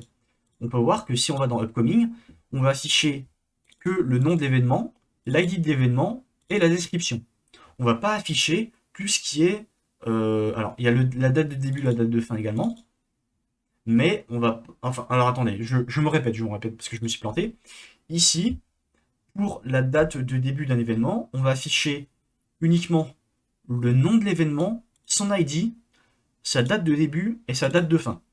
On peut voir que, cependant, pour un événement, il y a beaucoup plus d'informations. Il y a la description de l'événement, la difficulté de l'événement, le lien vers le challenge, le nombre de flags, et ce genre de choses. Là, en l'occurrence, ici, avec les commandes upcoming, running et finished, on n'a que des informations partielles sur les différents événements.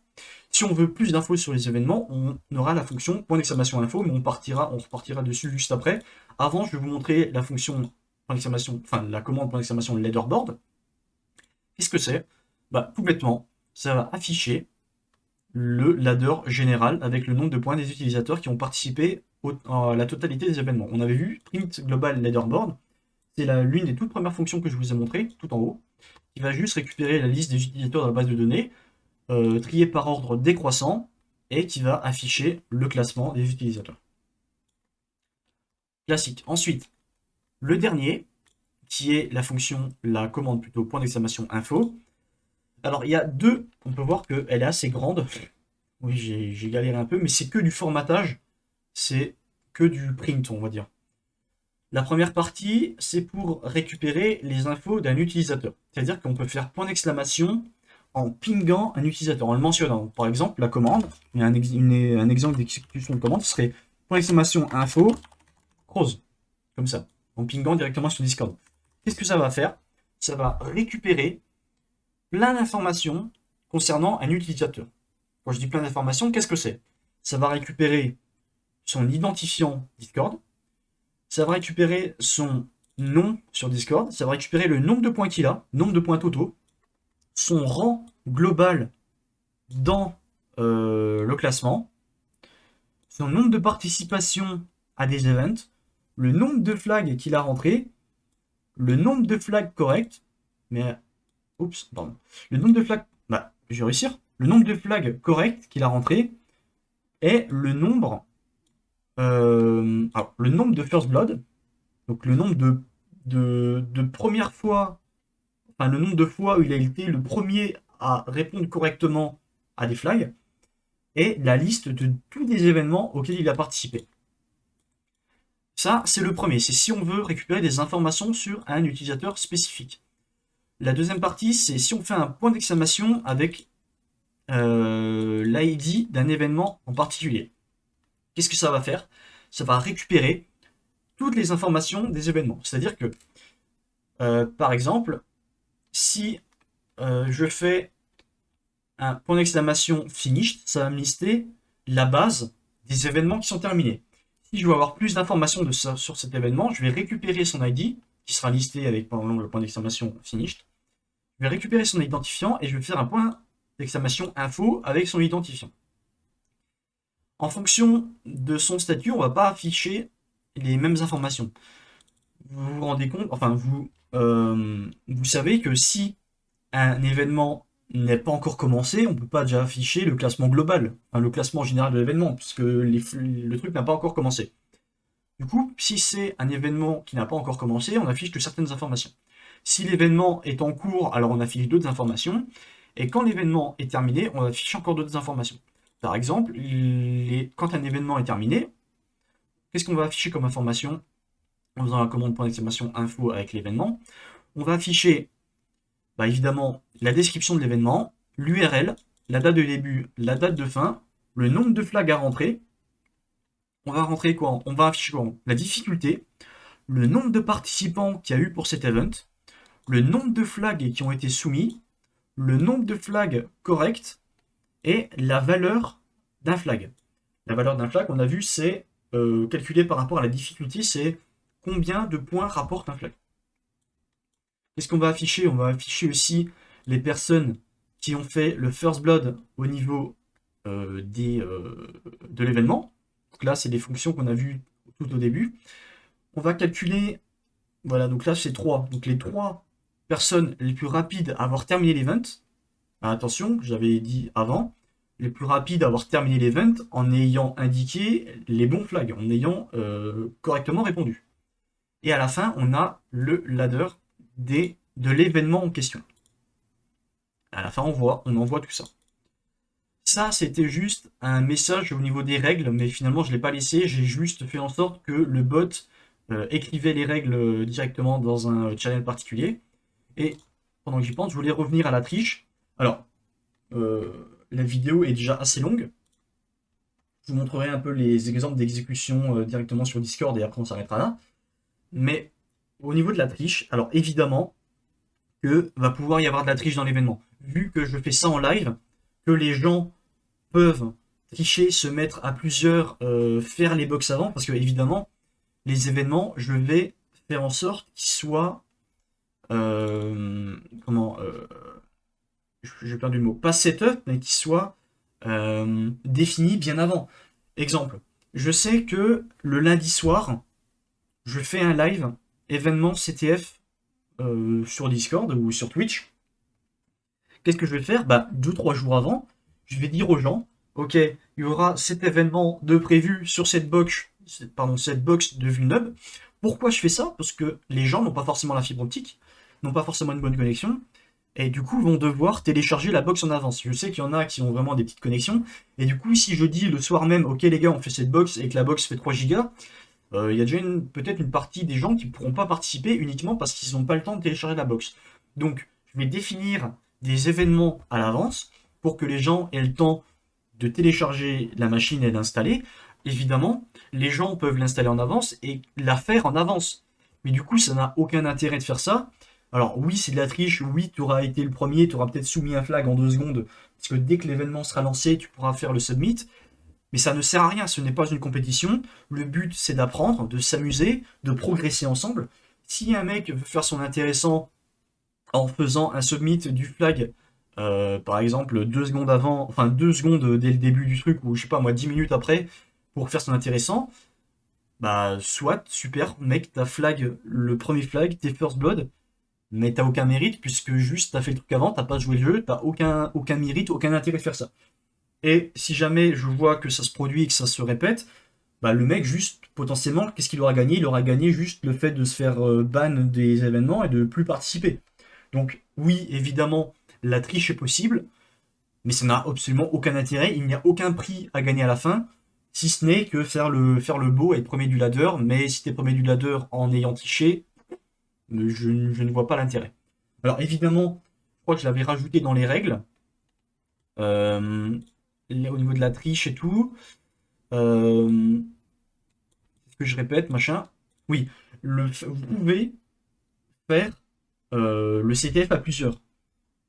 Si c'est dans le but de progresser, vous êtes avec un pote ou même, je sais pas moi, avec quelqu'un, vous voulez progresser et tout, oui, c'est autorisé évidemment de faire la boxe à deux. Comme je vous dis, il n'y a pas de truc à gagner à la clé, donc en soi, on s'en fout un peu de. Comment ça s'appelle? On s'en fout un peu de que vous le faites à plusieurs ou pas, c'est juste pour vous, pour que vous appreniez et que. Voilà, bon, je vais pas trop. M'attarder dessus, mais je pense que vous avez compris. Et évidemment, vous pouvez aussi faire la box avec moi en même temps sur Twitch sans avoir besoin de la télécharger, de participer vous-même à l'événement. Vous pouvez juste m'aider directement en live sur Twitch. Donc voilà, ça c'était pour la petite partie triche. On se retrouve tout de suite sur le serveur Discord de test que j'avais mis en place pour vous montrer un peu l'exécution des différentes commandes.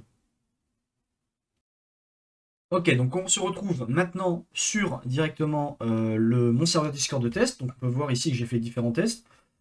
Voici un peu à quoi pourraient correspondre les différentes commandes. Alors là, le bot, je ne l'ai pas lancé. Normalement, c'est celui-là. Je ne l'ai pas lancé pour faire des tests, mais normalement, je vais vous montrer un peu à quoi ça correspond. Donc ici, par exemple, on a le point d'exclamation info avec l'identifiant d'un événement. On peut voir que ça affiche les informations suivantes. L'événement est terminé, on a sa description, son URL, la date de début, la date de fin, le nombre de flags qu'il y avait, la difficulté globale, le nombre de participants, le nombre de flags soumis, machin, la valeur d'un seul flag, le first blood. Là, par exemple, on peut voir que moi, j'ai routé le flag, enfin, j'ai mis un flag route qui était correct en 13 secondes. Ensuite, j'ai mis un autre flag qui était le user qui était correct en 15 secondes. Que j'ai été le plus rapide à compléter le CTF de manière correcte, puisque j'ai mis un flag en 13 secondes, un flag en 15 secondes, donc j'ai réussi l'event en 13 secondes.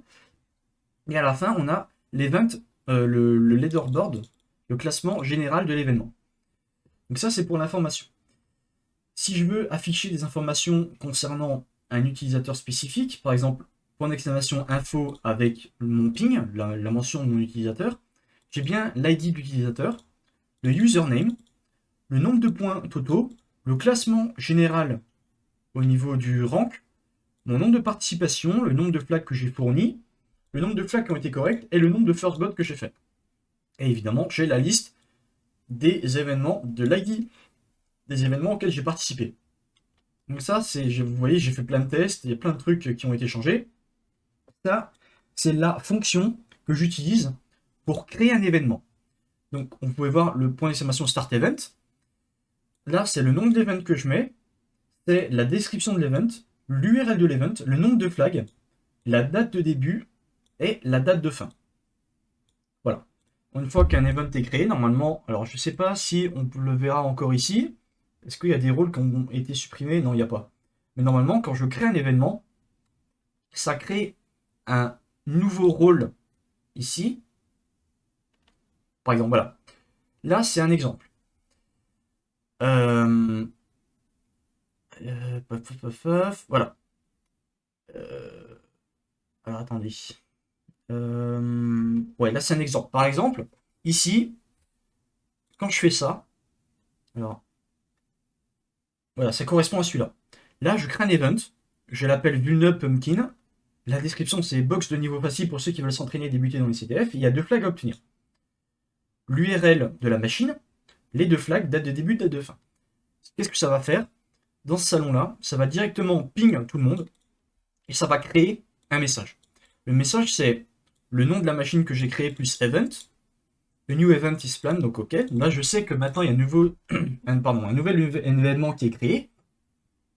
On a la date de début, la date de fin de l'événement, la description de l'événement, l'URL pour télécharger la machine. Et là, j'ai rajouté, vous pouvez réagir à ce message avec l'emoji machin pour être notifié des prochains événements. Et vous serez notifié 15 minutes avant le début de l'événement. Donc ici, on peut voir que, bon là j'avais déjà cliqué, il ne s'est rien passé, mais par défaut c'est comme ça. Et si je clique ici, paf, qu'est-ce que j'aurai ici? Alors là, le bot n'est pas lancé, donc ça ne fonctionne pas. Mais quand je clique ici, qu'est-ce que c'est? Qu'est-ce qui va se passer? Ici, j'aurai un nouveau rôle qui va s'ajouter, qui sera la notification de l'événement. Et du coup, quand un événement va se lancer, au lieu de ping everyone, ça va juste ping ceux qui ont cliqué dessus et qui ont le rôle de l'événement spécifique. J'avais aussi rajouté les règles de l'événement. Donc là, c'est sur mon serveur Discord classique sur lequel les événements se passeront. Donc on peut voir que là, ici, c'est la partie événement des CTF au niveau de Twitch. Ce qui est important, c'est de lire au début les informations concernant les règles. Donc là, j'ai fait un petit message, enfin, j'ai fait en sorte que le bot envoie un message au début. La liste des salons qui explique, donc là, le premier salon, c'est les règles. Ensuite, ça, ce sera le salon qui contiendra les événements. Donc, annonce événement, c'est ce qu'on a vu avant, c'est le Everyone avec la création d'un nouvel événement. Le bot event, ça, c'est le salon dans lequel on sera obligé d'exécuter les commandes. C'est-à-dire que si on tape un point d'exclamation finish dans cet événement, ça fonctionnera. Si on tape un point d'exclamation finish dans n'importe quel autre ici salon, ça ne fonctionnera pas. Il faut obligatoirement le mettre dans le salon. Discussion, event et vocal event, ce sont des salons qui seront dédiés justement à la discussion par rapport aux événements. Donc les gens pourront participer à l'intérieur. Là, je réexplique un peu qu'est-ce que c'est que les événements, à quoi ça sert, comment je sais quand un nouveau événement va avoir lieu. Donc ça, je vous laisse lire avant de participer à un événement. Voilà, donc c'est assez complet. Je vous réexplique les règles, comment sont calculés les points, qu'est-ce qu'il y a à gagner, comment participer. Voilà, c'est vraiment très complet. Donc je vous invite à vous rendre directement sur mon Discord si vous voulez participer. Alors, j'ai pas fait encore en sorte de faire un événement, j'ai pas encore testé le bot. Je pense que quand cette vidéo sortira, je vais créer un événement qui sera ouvert à tout le monde, juste pour que vous puissiez tester les différentes commandes et voir s'il n'y a pas des bugs qui surviennent avant de lancer un vrai événement. Voilà, donc je mettrai le lien en description de l'invitation concernant mon serveur Discord si vous voulez rejoindre et faire partie de l'aventure. Cette vidéo a été assez longue, je n'ai plus de voix, en tout cas j'espère que ça vous aura plu. Il y aura une autre vidéo qui arrivera juste après, alors je sais pas si ça sera juste après celle-là, mais en tout cas une vidéo qui parlera de ChatGPT et comment j'ai fait en sorte de créer les différentes requêtes SQL avec ChatGPT. Merci beaucoup d'avoir suivi cette vidéo jusque-là, pour les courageux qui sont restés. J'espère que ça vous aura plu, que vous aurez appris des choses. Si vous avez des questions, n'hésitez pas à me les mettre dans les commentaires. Le petit pouce bleu, ça fait plaisir. Et on se dit à la prochaine pour une prochaine vidéo. Allez, bye bye.